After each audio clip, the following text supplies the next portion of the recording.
Saya di Sampang. Sampang. Merespon sebuah peristiwa kemanusiaan. Mengadvokasi hak-hak kaum minoritas.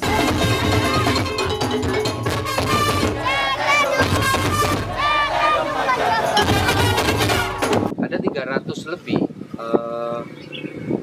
kelompok minoritas ini yang Tepatnya dari desa Bluhuren, Nangkernang, Karanggayam, dan Omben, yang saat ini sedang berada di sebuah tempat dan dipaksa tinggal di pengungsian oleh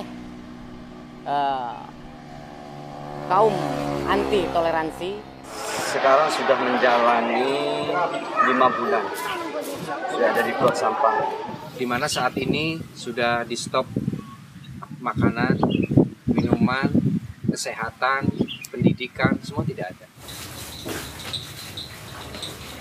Ya mau gimana lagi, karena ya kalau secara pribadi saya dan teman-teman yang ada di sini ya nggak senang mereka mau minta pulang semuanya ke tanah kelahiran, ke Karanggayam, ke Bluhuren gitu. Jadi mereka sudah bosan di sini. Ada bayi, ada orang tua, ada anak-anak. Secara hak-hak sipil mereka ini, komunitas Syiah, terampas, terabaikan, bahkan tidak dianggap sebagai manusia dalam tanda petik. Tahu harganya ini? Berapa? Ini kalau di pasaran, di pasar ya, pasar. Ya.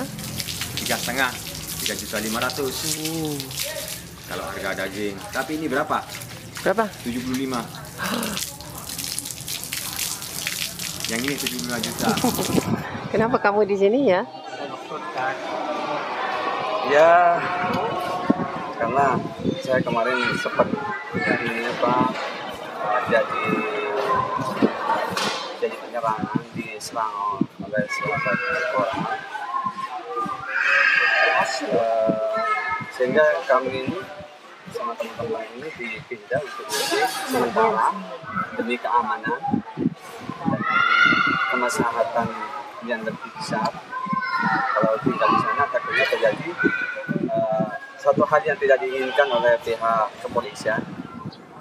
Minoritas pada saat rumahnya dibakar, mereka tidak punya baju, mereka tidak punya apa-apa untuk dibawa pergi. Berapa rumah di situ? Kalau yang dibakar itu 48 yang dibakar itu. Saya berada di sini untuk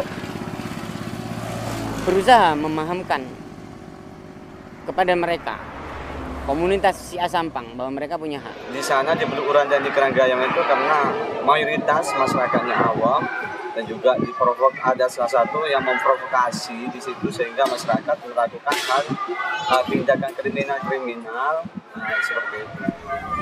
Nilai-nilai kemanusiaan itu universal. Toleransi itu dibutuhkan untuk memahami hal-hal yang bersifat universal itu tadi. Kenapa perlu disampu ya? Ya biar gak bau. Biar Itu saja. tidur, nyamuk biar gak nempel.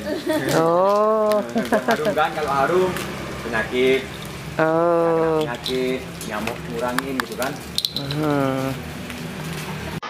Saya seorang petani dan yang bahkan kemarin jadi sempat jadi sasaran massa, bahkan yang sampai mengalami kritis kemarin itu, dan bahkan sekarang ini cacat. Kayak kamu cacat? Iya. Banyak orang yang merasa kasihan, tetapi mereka tidak datang kemari. Mereka tidak datang ke Sampang. Saya melihat bahwa di peristiwa kemanusiaan itu tidak saja rasa prihatin, tetapi juga harus melakukan action untuk melakukan itu. Di mana harapan kamu? Ya, harapan saya sangat begitu besar. Harapan kita ya harus kembali kepada kampung halaman kami. Komunitas Syiah Sampang itu tidak mendapatkan hak-haknya sebagai warga negara Indonesia. Tidak mendapatkan hak-haknya sebagai orang yang harus dilindungi oleh negara. Sudah 5 bulan mereka tinggal di pengungsian tanpa kejelasan nasib kapan mereka bisa kembali pulang ke kampung halamannya setelah terusir, setelah rumah mereka dibakar, setelah saudara mereka dibunuh, setelah anak-anak mereka tidak bisa kembali lagi ke sekolah untuk menuntut ilmu atau untuk belajar. Karena kami sebagai warga Indonesia dan khususnya kami ini lahir di Keranggayam dan di Buluan, bagaimanapun kita harus tetap minta kembali kepada kampung halaman kami dan minta pengamanan yang lebih efektif dan minta pemerintah itu harus kerja yang tidak menyudutkan kami terus seperti itu, meskipun kami ini dari kalangan minoritas seperti itu. Tidak jelas kapan mereka bisa kembali untuk mendapatkan hak mereka yang paling asasi. Apa itu? Hak untuk berekspresi, seperti bekerja. Mereka tidak bisa bekerja. Karena tidak bisa bekerja, mereka tidak bisa menghidupi dirinya dengan layak. Karena tidak bisa menghidupi dirinya dengan layak, maka apa yang terjadi? Mereka harus menerima atau hak dipaksa untuk hidup sebagai manusia yang termarginalkan atau manusia yang terampas hak. Sekarang di sebuah kondisi yang serba minim ini, saya mencoba melakukan sesuatu, berbuat sesuatu untuk mereka.